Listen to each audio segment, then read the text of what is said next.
All right, great. Well, welcome back to another TFGON seminar. Tonight, this is one of the more popular seminars that we've done. It's we call it 2 years after retiring, and we bring in folks that have retired within the last 2 years to talk about their experience and any advice they might have for those that are either transitioning or going to transition soon. This is our second. We've got another one on the website that we recorded about a year and a half ago. So with tonight, we've got three really good guests. One is somebody you might have seen in our previous seminars because he leads some of our seminars. So Thad is with us as one of our guests. We also have Matt and we also have David, and I'm going to have them actually introduce themselves individually. And when you do the interview, if you could do just a quick short bio and then what current position you're in today. So, hey, David, let's start with you. Great. Well, good evening, everybody, and really appreciate the opportunity to kind of share my insights and perspectives. So, by way of introduction, David Gatica. I retired out of the Air Force after 30 years as a major general, and retired back on September 1st of 2023. Kind of a career air battle manager, then switched to as a general officer into cyberspace, IT, EW, and retired as the 16th Air Force Vice Commander, 16th Air Force and AF Cyber Vice Commander. And I'm currently a senior executive advisor at Booz Allen, working in their defense technology group. And I've been doing that job for about 2 years and a week. So very timely for a 2 year seminar. So I'll pause there and I think hand it over to Matt. Hey, good evening, everyone. Great to meet you all. I'm Matt Easley. I retired just 2 years ago, like 2 years and 2 days, out of the Army Reserve. But my last 5 years were on active duty. I was the director of the Army AI Task Force.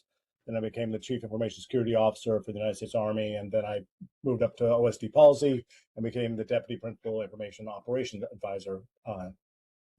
I got out and found a position at the National Defense University in the College of Information and Cyberspace as the Associate Dean of Joint Warfighting. Retired as a Major General. Again, graduated West Point a long time ago, but did a more traditional Army Reserve career with, again, multiple mobilizations, but did a lot of time first with Rockwell International and then with the Boeing Company, helping build airplanes. Yeah, that's great. Thank you so much. And then Thad? Yeah, thanks. I also retired from the Air Force after 33 years of service as a Major General. My last command was 18th Air Force. So I'm Blue Heavies, C5, C-17s, tankers, etc. Is my background. My last job was here in D.C. as the Deputy Inspector General for the Air Force and Space Force. I'm not quite up to 2 years. I retired about 18 months ago. I did some consulting for the first year and then was hired in May for a company called Radia. I'm the Vice President of Business Development for Defense. We're building the world's largest airplane it has a wind energy mission, defense, and then just big outsized cargo. It's about 10 times the volume of a 777 Foxtrot. So 7 times the volume of a C5. So it's a big bird, and excited to see what that'll do with defense. But that's what I'm doing now. So thanks. Awesome. Thanks so much. So just a series of questions that I'll run the panel through, but for those that are online live, I'd love to hear your questions as well. This is your opportunity to pick their brains a little bit too. I think the first question where I might start is there's an adage about like how do you decide what you're going to do, and there's kind of like these three dimensions that people talk about location and maybe salary and benefits and kind of your career and they typically say it's hard to get one of all three at once. And I was kind of curious, did you use something like that when you made your decision, and how did you get to the location and the position you're in? And let me start, Matt. Let me start with you. I know you've had a unique career in terms of the reserve guard. I mean, reserve and active, and then I think that would be really interesting for our folks to hear that. Sure. So I got that call from General Officer Management saying, "Hey, we don't." I mean, they kept saying they'd find me a new position, but they didn't find me a new position. And I was like, less than 30 days left on orders. And I said, "Hey, what should we do?" Right. And then I said, maybe you should just cut my orders. And since I knew going back on the bench meant I would be not paid at all versus taking my retirement pay, I said, okay, I'll just retire. And I knew I didn't have much time left on my shot clock.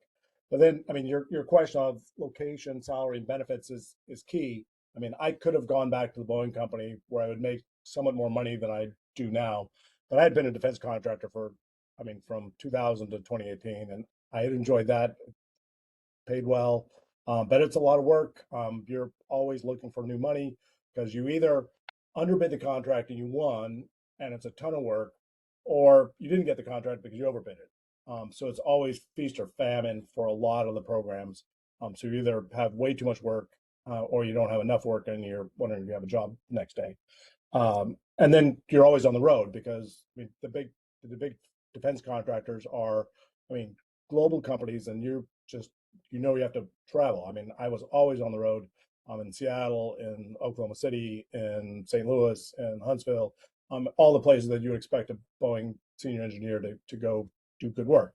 I didn't want to do that anymore because I had traveled enough. So I found a position in DC where I can, have a lot of, quality, quality of life kind of um, benefits to my work, where I really enjoy what I do. I get to work with young people, help them think through their careers, get to teach pretty much what I want to teach, and get to help mentor the other faculty here. So, you have to kind of juggle that with what you want to do.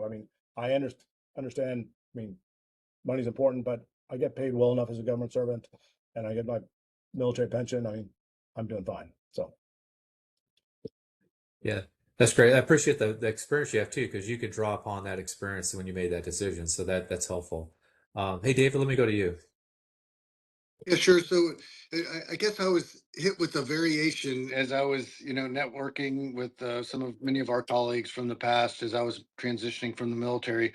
And it is a bit of a journey. Like I would answer this differently as I started from the day I took off to the day I was officially retired to then even, what amounted to, 5 months later when I joined Booz Allen after, because I did do some independent consulting for about 4 or 5 months. The questions I was asked is, you know, what do you want to do? Where do you want to live? And who do you want to work for? Um, and those were kind of the standard questions that people asked me, and how I did. And it did change. And so you mentioned location, which is the where do you want to live, and it was significant, right? Because I retired out of San Antonio. I didn't live on base. So I essentially was able to stay in the home that I was renting for a year while my daughter graduated high school. But it was a really tough decision because suddenly my wife and I realized, wait a minute, why are we here in Texas when our family's on the East Coast?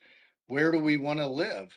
And so, and we didn't know. So many of our colleagues and many of my friends have already bought that house, or they have that location, or they have that piece of land, or they're for whatever reason they have a plan in place. And my wife and I didn't have that plan in place. So we literally sat there and go, what do we do and where do we go? The Air Force has told me where to live for 30 years. Um, and I will tell you, one of the things that we thought about, so employment is a big part of that. And does your employment drive you to a particular location, or do you want to just choose the location first?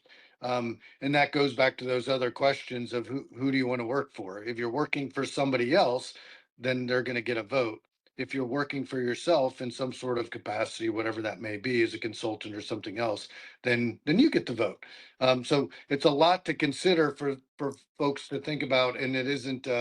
Um, and it's something that I think is different, a little bit different for everybody. And happy to talk more about that in Q&A, but I'll stop there for now. Hey, Thad.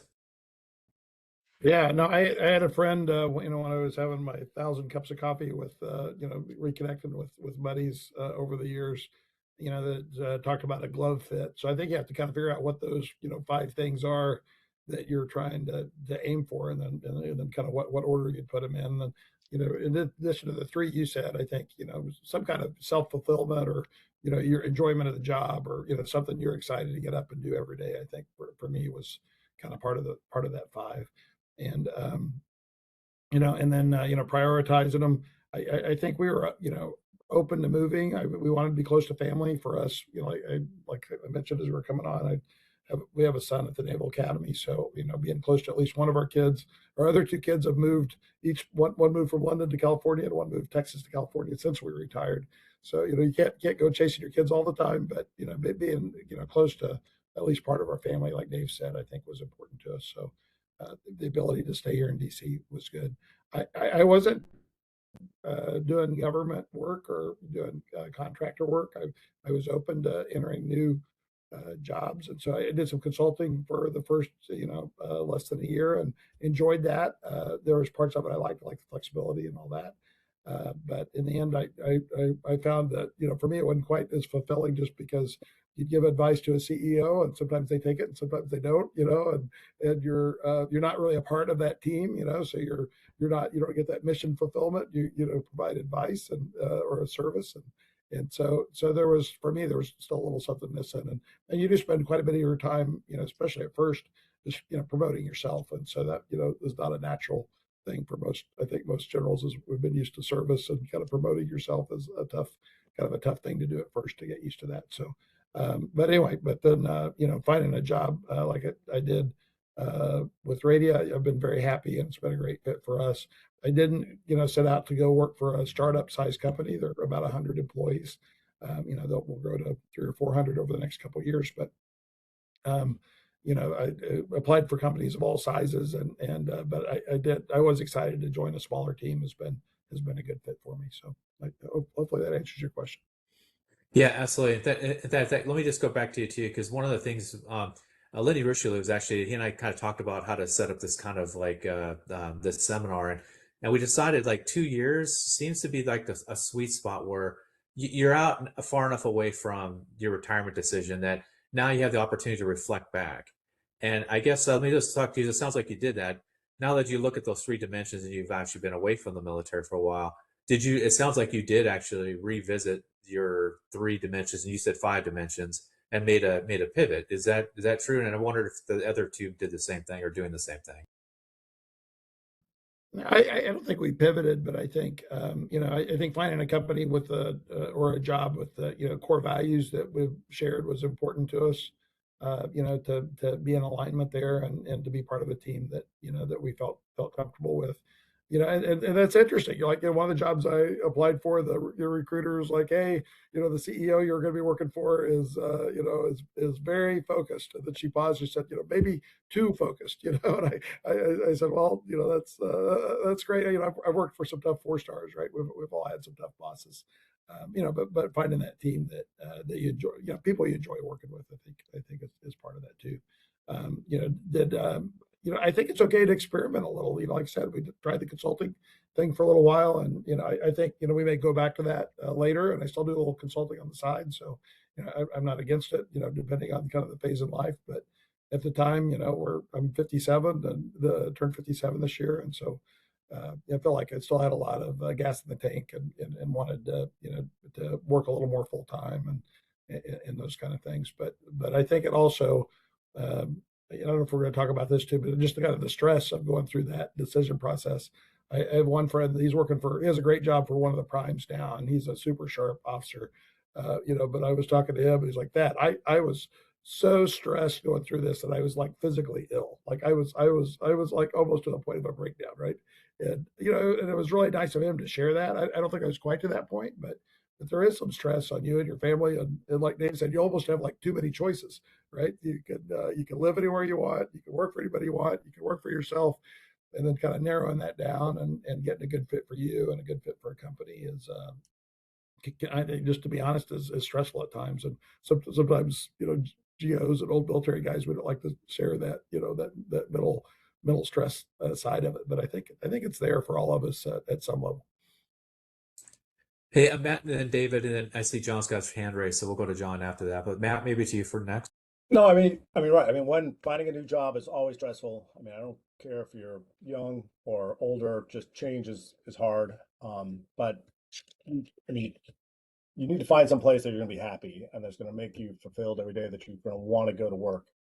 Because we just don't have that many years left on our shot clock as working employees. That's just the reality of being a retired general officer, is you just don't have that many years.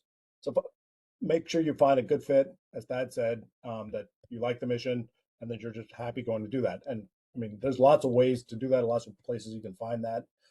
Like I had that for years. There were times when I was building the MQ-25 with the Boeing company. I just loved going to work, building a new airplane. It was just exciting to see what we're going to build for the United States Navy. But other times, I mean, I've had jobs that it was just painful to go to work.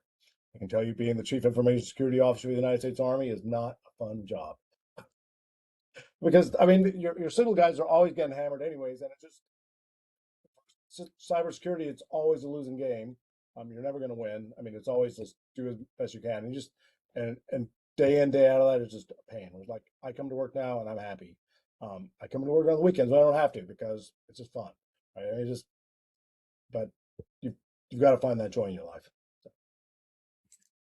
There's an adage that says, if it wasn't for the people, cyber would be fun. Yeah, I'm doing that now. So, David, to you, and then we'll go to John for his question. Sure, absolutely. I think if we go, if if your question was reflecting over after 2 years and thinking about a pivot and sort of that, I think some of that happened when I started, where I was an independent consultant working for companies, and I was working for small companies, and that is a difference. Um, it's good and it's bad. The small companies, usually what I found was they're super passionate and engaged in whatever success they had had so far, and that environment is a lot of fun, right? That they're passionate about what they're doing, they're trying to grow, trying to accomplish something, and to jump into that is exciting. But it doesn't have all of the structure that maybe you're accustomed to, or some small companies don't, that you might have been accustomed to, um, after years in the military. And so a larger company does offer some of those things. And so, and then the other part is, and Thad said it a little bit, is that as an independent consultant, someone joked, "Hey, do you get invited to the holiday party?" Right? Because, and some maybe yes, and some no, which is different than if you're no kidding on one company's team and you're part of that team and you're in it, and they say, "Yeah, you're part of our team. You're coming to all the events, and you can build those relationships with everybody." Um, I would tell you, my kids have this problem too, and I think about it, and it's the PCS itch. And I think that our bodies and our brains are just used, at least for the active duty folks, that it's time to move after 2 to 3 years, or time to change jobs. And so I'm aware of that itch, so I think about it and acknowledge it. But I've also learned to focus on what makes me happy, and to think about why I like the job that I have, instead of trying to, pivot because my nervous system is trying to tell me pivot, because that's what it's done for the last 30 years. It's like, hey, it's time to move. Um, my kids have the same thing. Hey, I think I'm going to try to go somewhere else. I'm like, hey, stop it. You got the PCS itch. But, it does. It goes back to the other thing I'll think about, and Thad might know a little, or both Matt and Thad might be able to speak to it later if we get the opportunity. But it's whether or not in a big company you should have opportunities to change roles if you want to, because there's a lot more opportunities. There's dynamics that go along with that. Small companies also, that can be different too. How small of a company is it, and how is that C-suite created? And if that's their own close knit family, sometimes it's hard to move up into that, because um, you could find yourself that you're actually the oldest guy in the room, and they're all starting and still going. And so your ability to say, okay, am I really going to come up and step into that next role or not? And in a small company that's just get going. Um, but all in all, I think, and Matt said it, happiness is a big part. So you've got to be careful what you wish for, right? We've all run large organizations. And that comes with a lot of responsibility and the stress that we've all endured in our careers, I'm sure. I'll pause there for, I think you said John had a question. Yeah, John, go ahead. I saw you raised your hand earlier. Hey, thanks everybody. I appreciate you expressing your thoughts. I just retired about 5 months ago. I came out of the commander of the DC Guard position. I'm an Army Guard officer, and then before that, I was a deputy director for the Army Guard. As soon as I got out, of course, and I'm sure most of you can relate to this, I got offers. A lot of them were contract work or consulting type work. And early on, someone said, "Hey, don't sign on direct. If you're going to sign on, do it through an LLC." And so I took a pause to establish an LLC. Thoughts on that? Is that necessary? I'm interested in your thoughts on that. I could, this is David. I could take that one first. So, appreciating, and it's a good question, right? So someone first started to talk to me and go, hey, most independent businesses like this are actually sole proprietors. If you look at the sheer numbers across the United States, people do sole proprietorships. But the difference is an LLC is what it is. It's a limited liability um, uh, company. It's do you think that what you're going to be doing makes you the potential for you to be liable? And if you are potentially liable, then you probably want to have an LLC to protect yourself. Particularly as you start accumulating success and wealth and what have you. So it's a question for a lawyer on what you do, because it's hard if you're an independent person. Can you really go to are you ready to stand up against a company that decides that you did something it didn't like and it wants to take legal action against you? And an LLC is going to protect you from that, so they don't come for things that you have done. So I myself did an LLC as well, established it and set it up, and then there's all sorts of structures that go under that you can think about and do, and people have different opinions, whether you're hiring employees, whether it's for yourself. But I am no lawyer, but that's why most of our friends would encourage us to, and I did talk to professionals about it, and you can go out and you can go get um, there's also insurance that you can get. I mean, there's even cyber insurance that you can go get. There's all kinds of different insurances that you can get as an LLC to protect yourself in the event that someone's unhappy with you. Now, I think that's different. One person told me, he goes, hey, if you're not giving an advice, maybe perhaps Matt was, on how to engineer and build an airplane, are you really doing something that someone's going to hold you liable for? You're just giving your kind of professional advice. But again, I'm not the lawyer to draw that line. I'd rather be protected. And I'll pause there for anybody else to jump in. I share Dave's perspective. I've had several friends that did not do the LLC, and I've been very happy. And they said that's a big hassle that I didn't need to deal with. But for me, I was much more comfortable doing the LLC, and I didn't buy insurance until I got brought in on a contract that was for a $9 billion acquisition, and I was providing advice. And I said, oh, I'm probably at the stage here that just for my own comfort, I don't think anybody's going to sue me, but it's just my own comfort, and the insurance is very cheap. You know what I mean, for a single person LLC. So it kind of depends on your comfort level, and I think I think what you're doing.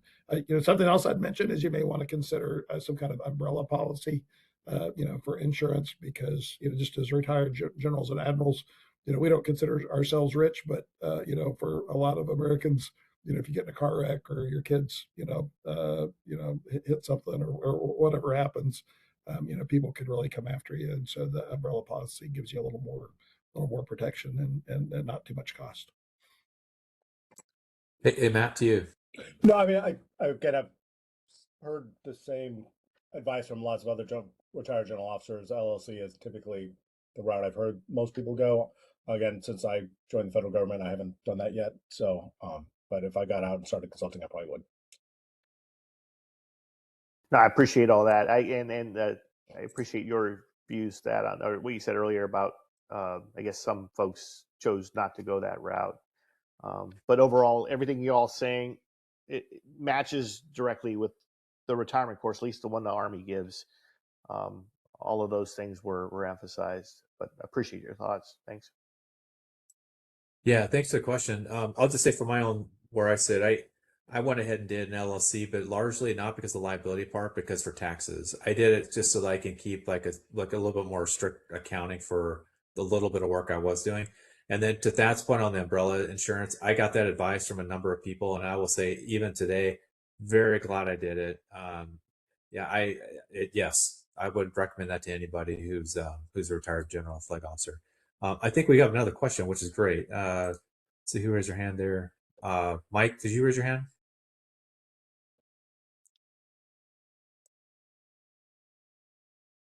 Or maybe it's just a question here in the chat. Yeah, did you set In the specific? chat, yeah.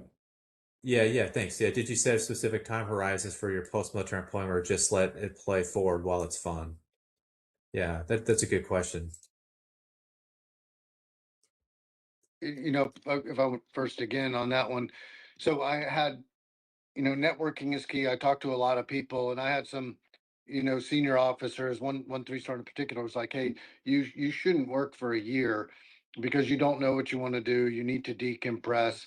And and I appreciated that advice, but I was no kidding. When I was retiring, I had a child in college and I had another child going to college. And so at 2 a.m. when I woke up with, as I was doing in my period before retirement, waking up at 2 a.m. going, what am I going to do? And how I've been the provider for this family of 4 children and a spouse for, 30 years. I wasn't in a position where I felt comfortable waiting a year on the timeline. But what I did realize, because I talked to so many different people and experiences that share their insights and perspectives like this, like we're trying to do with you today, is that I also didn't want to rush, which others have said. And I actually panicked the first time because I was talked through the intros. I ended up getting introduced to a small company CEO. And he was like, hey, yeah, that's great. Okay, hey, I'll hire you. You can start in 2 weeks. This is much we'll do, blah, blah, blah. And I was like, whoa, whoa, whoa, I'm not ready to do that. And that's where I changed my answer to saying, hey, I'm sorry, I'm just trying to sort through a few things, but I really like your company and I would welcome the opportunity to work with you. Would you consider putting me on a retainer as an independent consultant? Every time I asked someone that question, the answer was yes, they would do it. Now, then it comes to the terms. Of course, the next question was, great, how much? And I'm like, how much? What do you mean? No one's ever asked me the question, how much? And so then you start sorting through. That's a joke, but it's not a joke. But I didn't sign every contract as an independent consultant, but because it goes back to another thing, it took me a moment to realize this, but it mattered, is that I started to frame things by what did I when I was going, what did I want to do? And I realized I wanted to do meaningful work, that I enjoyed with people that I liked. And so someone might have extended a contract to me that I was like, I don't know if we would really click and work together. So I'm not sure I'm going to do this. But the offer was there. And so I had, so just something to consider. I know the question was time, but the time is, if you don't have to, don't rush into it. And there's opportunities to start part-time. Um, I'll defer to the other gentleman. No, I'd say for us, in life, it seems like you either have time or money, right? Or cash in hand. And so you kind of have to enjoy where you're at. And so for us to retire, we took some time. We went to India. We took a golf trip to Italy. We spent a lot of time with aging parents and tried to soak up that time with them, while we had it, and tried to, make the most of where we're at. A couple of my 4-star mentors, were like, Dad, everybody says take a year off, you'll be going crazy in a year. You know what I mean? So, take as much time off as you need. You know what I mean? So but they said after 6 to 9 months, you're going to be hungry and you're going to be ready to get back to something, right? And get back to it. So, and I found that true. So, anyway, it's hard to enjoy where you're at sometimes. I think if you knew for sure you had a job a year out or 6 months out, then that would be ideal. But it's not the way it works usually. Usually you're kind of in limbo until you're locked in, and then once you're locked in, then you're not taking you don't have time to take those trips. So thanks. Yeah, Yeah, Matt. take your time if you can. And again, it goes back to your finances. I mean, I've got 3 children in college, so I know where my money's going. So Hey, Yeah, thanks. I well appreciate said. all those reflections. So glad to see that you're making the path work for each of you. Yeah, great. Thanks, Mike. That's a good question. You almost look you're off looking at my notes because that was my next one too. Because that's typically the thing. People say take 6 months, 12 months off. And one thing, and one of y'all kind of talked to it. I was going to ask, you all went through GeoTap, and I was wondering, did you find it helpful? Were there elements within there that you thought that people maybe should spend a little more time and energy thinking about now that you're 2 years apart? Or did you find that you really kind of did your own geotap as you started to move further away from your military career? And I don't know who would like to start there. David, you've been kind of going first. You want to go again? Sure, if it's easy to. So I did geotap twice. I did it once because the Air Force, I think they made me do it, and I was like, so I was less interested in it. And then I did it a month before I took the uniform off, and so I was fascinated by the geotap that time. What I would tell you is I think 2 things that I found valuable from geotap. One is I just haven't been on any social media at all. Um, I and so I found value in LinkedIn from a networking standpoint. And I really did find it as a great way to reach out to a lot of other people. And I would say 95% of the people, if you reach out to someone and say, hey, I don't know that you know me personally, but we both served and I'm interested in, would you be willing to share your insights and perspectives with me about when you transitioned out of uniform into your current role? And I would say 95% of the people said absolutely and will give me 30 minutes to an hour and talk through it. So I found that advice to join LinkedIn exceptional.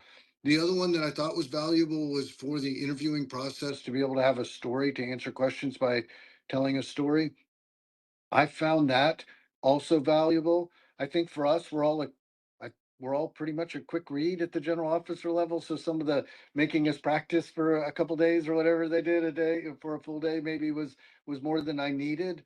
But the drill to think through that, and it made me approach my interviews different because I never got a whole bunch of questions. There were always discussions, but as they said thing, it was nice that I could have a story to address really their business portfolio because I'd worked cyber, tactical C2, ISR, EW. If I was talking to a company or a leader of a company that had that focus in their portfolio, I had this story for that mission area that I'd worked on to say something relevant. Over. So that helped me with LinkedIn as it prepared me literally a month before I took the uniform off. I was like Dave. I did the geotap twice. Once, as a 1 star, and then once again as we're getting close to retirement. The second time, my wife was able to come with me. If your wife's or spouse is able to break away and come with you, I think that's really valuable as you go on this journey together. And they're going to hear some things that you don't, and vice versa. And so then afterwards, and recalling stuff, and okay, what do we need to do with different steps. I found that helpful. Yeah, for the Army Reserve officers, I think some go, but not all of us go. So I definitely did not get to go. So just make sure you plan out your retirement. I mean, make sure you have your military record squared away and that you're ready to put in for your retirement paperwork and all the extra paperwork that Compo 2 and Compo 3 officers have to do to actually get put into the retired reserves. Yeah, thanks for that. Hey, so my next question for y'all is, so what surprised you the most once you retired? And Thad, let me start with you first. But anything that really surprised you? You went through TAP, you talked and did networking, but anything surprised you at all? No, I think, like I said, I think maybe my stress level surprised me. I'm a pretty low stress guy, and you know what I mean. But I just think having so many choices and the unknowns, I don't think I was quite ready for that. And being able to talk to some friends that were kind of going through the same thing, that helped a lot. And it's a first world problem, right? I mean, we're all retired in a great spot. You could just retire, and not do anything. But I think kind of just trying to figure out the where and when and what kind of company we wanted to work for. And, we interviewed with a lot of different companies to get the right fit. And I don't think I saw myself going to a smaller company, of 100 people. I saw myself probably going to a bigger one, but I've really enjoyed, the smaller company atmosphere, and I've learned a ton. I'm in a company. I think I'm the only veteran in the company, right? So, which is Um, which is unheard of, right? Because usually in the defense industry, there's it seems like 50% or more, veterans. So it's been a great exchange of just learning civilian ways of doing things and civilian ways of thinking. And, on the business side, I've just been hungry I've been a good student. It's been interesting to learn. I think when you're in a bigger company, you're in a little more of a stovepipe, you have a smaller job, that's what another one of my mentors explained to me. If you're in a smaller company, you're going to take on a bigger role. You're also going to have to do a lot more for yourself, higher, lower, build slides and do some of the nug work yourself. But that's okay. We're all used to doing that too. Yeah, hey Matt. Hey, I mean, for me, you're still the same person.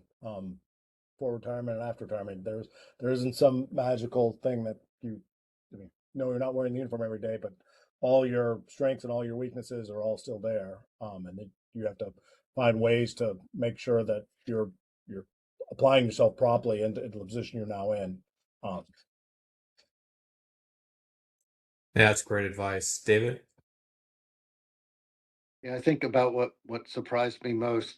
One was I couldn't believe how busy I could be doing nothing before I got a job, but apparently I found ways to be super busy doing nothing in my house, which I enjoyed, which led me to, I think another thing that really surprised me was battle rhythm.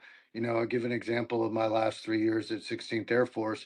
We were prepping for a 4-star call with Cyber Command every morning. And so, um, you know, I was in the car before 6 a.m. every morning, and um, and then my goal was to beat the gate because I lived off base by 6 p.m. every evening, and that was just very natural.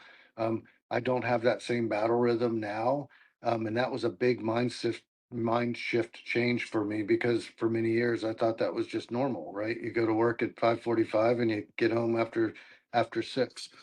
The other one, which I think is significant for everybody that really surprised me that I never appreciated, was it's a little bit of the finances. I'm grateful for, to be able to have a full-time job now, which is nice financially. And then, but what surprised me is I really think I didn't understand a retirement check that arrives every single month. I didn't really appreciate it until now I have it.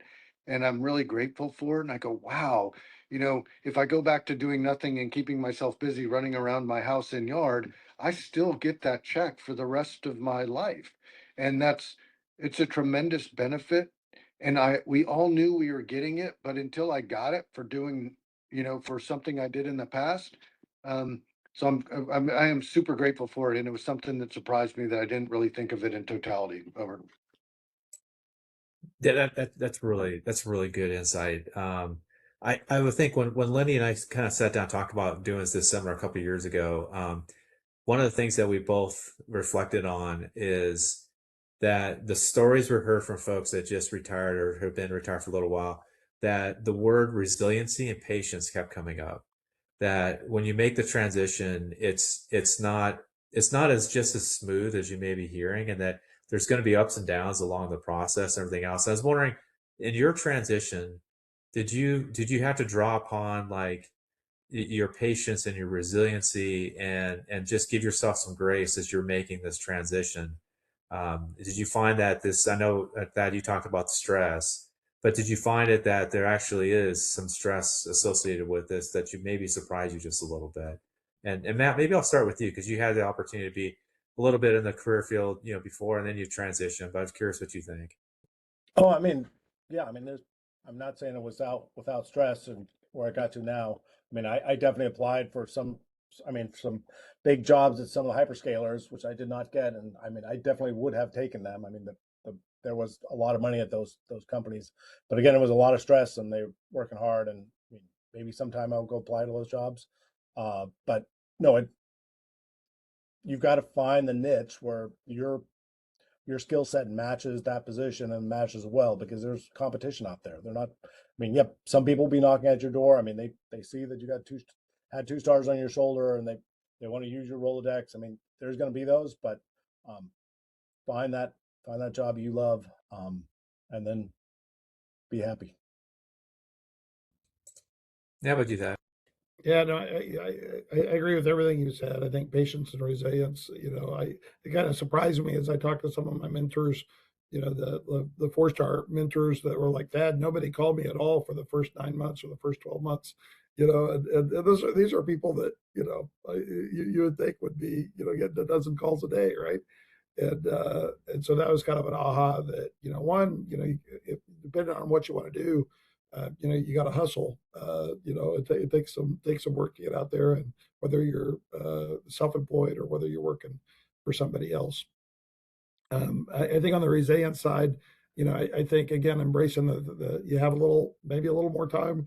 Like Dave, somehow I filled my days of doing nothing, but a chance to go on a walk with your wife, a chance to spend some time at the gym, a chance to do some of those resilience things that maybe you put off during your career as a 1, 2, or 3-star or whatever that because the schedule didn't allow, so you didn't always get that time at the gym or to eat right or to do those kind of things, and so for us, it gave us a chance to kind of focus on those things and do some of that and do some of that together. I think that's probably worth talking about too. Your spouse isn't used to having you around 24/7. So that's kind of an adjustment too, right? Especially if you're working from home or the consulting and those kind of things. And then, kind of what does that battle rhythm look like for both of you, where you have your space and have your, time to work and time to, spend with friends and do all that. Over. Hey, Yeah, David, too, and then Pete Dunn's got a great question. go ahead. Oh no, I'll read it here too. Anyone pursuing or prioritize personal interests you've never had time for, martial arts, personal travel, music, longevity training, etc. I think GoFo struggle to slow down. Yeah, absolutely. I mean, I definitely changed some of the things that did that turned into things that I enjoy differently. I think that it too, that really they're a big deal that I didn't appreciate before when you talk about your spouse. Because I wasn't in my car at 10 till 6 every morning. Now when I wake up, I make the coffee. My wife and I have a cup of coffee. We talk in the morning. We take the dog for a long walk. And things that I never got to do in the past. And it's both the reconnection, but it's part of your new battle rhythm. It's part of your new hobbies to be able to do those things, to be able to work out if you wanted to, if you do, because you have that time. You're not necessarily trying to get to a meeting, because in the business world, depending on time zones and things like that, it's reasonable to think a 9 to 5 kind of job day. And of course, there's work on the edges of that. But other hobbies doing, I tell you, I took up cooking. Some of that came out of COVID in that time and some other issues. But I kid you not, I laugh. It's like I make dinner in the house, I would say 5 or 6 nights out of the 7 of a week. It's what I've done. I consider it a hobby and I enjoy it. And it's something I didn't do for 30 years. Um, and my wife did, raising 4 children and or 5 if you count me. So I will say one thing on the spouse too. I want to say real quick, which is, and this was important, when I had all that free time and I was running around, my wife said to me 2 things. I'm not your exec. I was like, ooh, that's really good. She goes, no, that's no. And number 2 is, I don't need you to help optimize my day and make me more efficient. I've been doing fine for 30 years. So you go do what you're going to do, but it is not me. That's fantastic. Matt? Yeah, I mean, I've always loved to cook, so I get to cook more now. I mean, I get to work out more. I get to go hiking more. I travel more. I go see more theater. I mean, I go out a couple nights a week. Living in DC, it's just really easy. So, I mean, yeah, quality of life can be much higher. Again, I'm not stressed out having to, go off to drill every weekend. So but also I'm trying to support my wife. I mean, my wife's a little younger than I am. She has a stressful job, working here for Washington Metro, um, managing all the rail schedules. So I try to do most of the housework and most of the cooking so she can move up her career ladder. Oh, God bless her. I rode the metro every day, so that's awesome. Um, Thad? No, I agree with the question. I think sometimes generals and admirals, we have trouble slowing down a little bit, but I think I give 2 answers. During the first year, when I wasn't working full time and I was doing the consulting, we had more time to do those kind of things. We did some travel that we always wanted to do, etc. Um, Now that I've started back full time, I find that I'm almost back at my, Air Force Base, with a lot of travel, and I enjoy that side of it. But but there's parts of it, I miss from the first year of having a little more time to enjoy, stop and smell the roses and enjoy some of those hobby things, and a little more time to golf and do some of those things that we got to do the first year. So I guess you got to enjoy where you're at, but when I was there, I was hungry to, get back to work and get to doing something else. So it's always, grass is always greener, I guess. If you had an opportunity to talk to yourself, like say a year before you retired, is there any specific advice you'd give yourself as you think about your last couple of years and you're going to do your transition? What advice would you give yourself?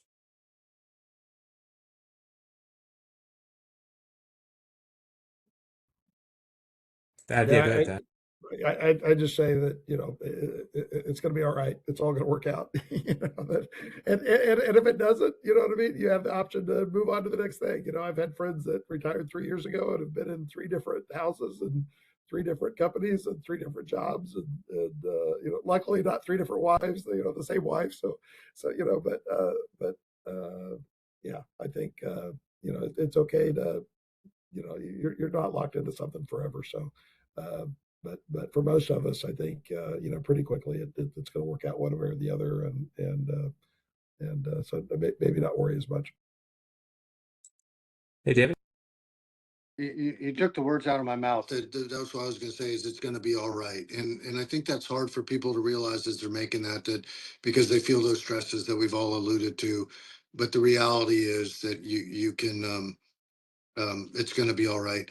And I think the one other part that I would add to that is I genuinely believe that anyone can get a job, but what we have the luxury of doing is choosing maybe some of the things that we want to prioritize over just getting a job, and whether that be salary or whether that be location or whether that be role. But we actually all get choices. But if you move to certain areas, you can there are jobs available for everyone. But it's just that you also have the luxury of making a choice about, hey, I'm not going to take that role because I want to make more money, or I'm worth more money, or I want to live in a different location. So yeah. Yeah, just I mean, all these great comments. I mean, again, continue your regime to keep your mental health resilient. I mean, because you're going to need it as you go through kind of these big changes in your life. They're going to be stressful. And then I mean, spend some time in self-reflection. Think what you like to do.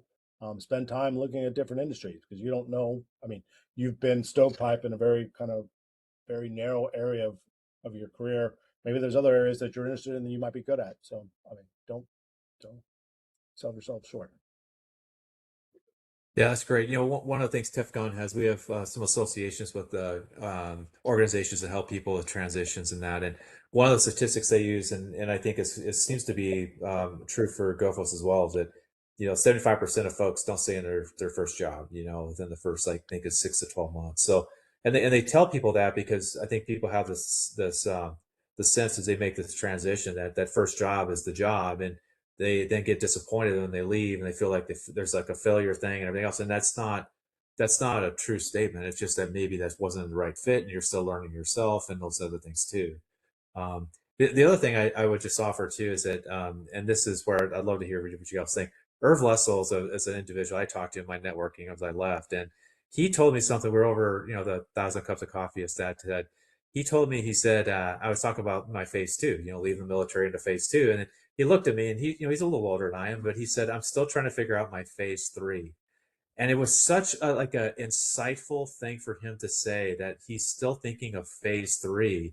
And I had to stop the conversation. What the heck are you talking about phase three? Because what he was thinking is like, I've done this transition. I've done corporate, he worked as a consultant at a big consulting firm, and he was already thinking about his phase three. And what he was saying, which I had not thought of, is like, phase three does require some thinking. Like if you want to go and be like kind of what you're doing, if you want to do academics or things like that, you don't just wake up and go, hey, I'm going to go teach at Harvard. Like you have to actually have to think through it and do some planning. And I was curious, I know you're only 2 years away from retirement, but have you started thinking about what that might look like down the road for yourselves? Like what does a phase three look like for you? Are you starting to think through that way? Or are you just so full into phase two that there is no phase three thinking at this point? David, how about we start with you? Yeah, I think so. I guess it would be out. It is. I think that what I've realized is that because of that time that I wasn't super busy for the first few months before I took a full-time job, I did realize, as much as that seemed fun and I was able to grow a full beard, I can grow a full beard.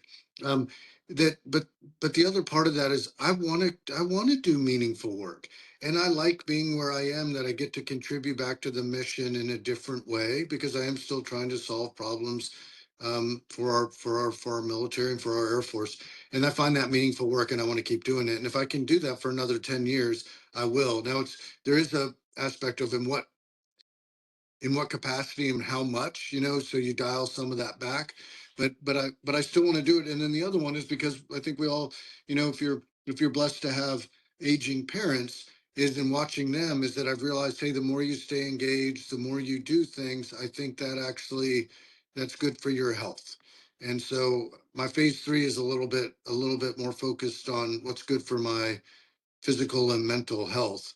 And I think, sitting on my back porch, watching squirrels may not be as healthy for me. I see you whittling and watching squirrels, but Dad, how about you? Yeah, I feel like we're very engrossed in phase two right now and still trying to figure that out. But no, I mean, we definitely are. I mean, for example, we decided to take a condo in DC here. That's kind of our temporary. A lot of our stuff's still in storage, and so we're still trying to figure out, okay, what do the next 10 years look like, right? And what do we want that to look like? And then for phase three, kind of over that horizon, yeah, no, a lot of those things are very tempting. I think I'd love to do something in academia, et cetera. I think, some way to give back. I think we all enjoy doing that. We all enjoy I think generals and admirals enjoy the mentoring aspect and kind of making a difference to the next generation and how you plug in and do that. So, so we're still trying to figure all that out yet. But I would say we were very engrossed in phase two. I need to spend some more time thinking about phase three and get into our long-term plan. But I think it's pretty normal.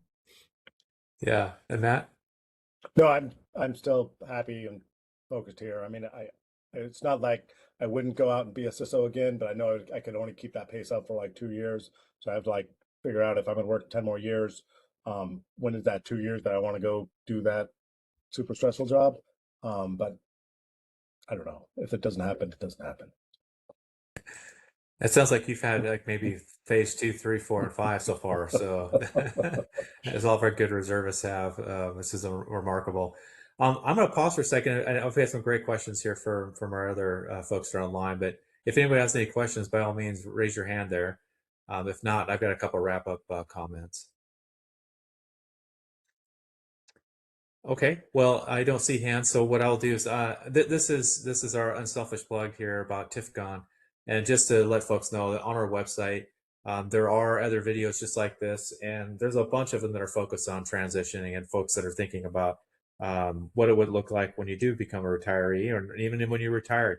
There we have transition videos on what is to serve on a board, also a FOCI board, which we just did that. That just did that one. That was a really good one. We also have another one about branding. We're going to have another branding video, I think what's in April. April, I think is it. Thad's got one that's coming up on how to keep your security clearance or talk about security clearances. That's coming up. We also have one about leading associations. I left the military when I retired, and I work at a trade association, and I never did that. But I'll be honest with you, it's been really rewarding and actually really enjoy it. So also have ones on resumes, consulting, VAs, return to flying, real estate planning, and also Medicaid, Medicare, and Social Security. We have a whole seminar on that as well. So those are all on the website if you want to watch it. Probably the one thing I do want to plug too is that we are in a process of doing a pilot program with a company that's called Pre-Veteran. They put together a TAP kind of program, a little bit different variation. We're going through that process right now to see if it actually applies to GoFos as well. We've got 5 in the program now. We're looking forward to their feedback. It's a really interesting approach. They look at it more like we're not necessarily, the transition isn't as smooth as probably TAP may make it look like, and they try to set you up for success and think about how can you navigate and transition from your military experience into the civilian experience, and in a way that maybe sets you up for a little bit more success than maybe TAP can do. We also have job boards, resumes, and things like that, and opportunities for networking in our database. So if that's not enough to come back to the website, look at our videos, and look at our emails, then let us know what else we can do for you. So with that, hey, Thad, David, Matt, thank you so much for your time. Thanks for those who actually asked questions. This is a really, really good event, and I know we're going to get a lot of other folks to watch. So thank you so much.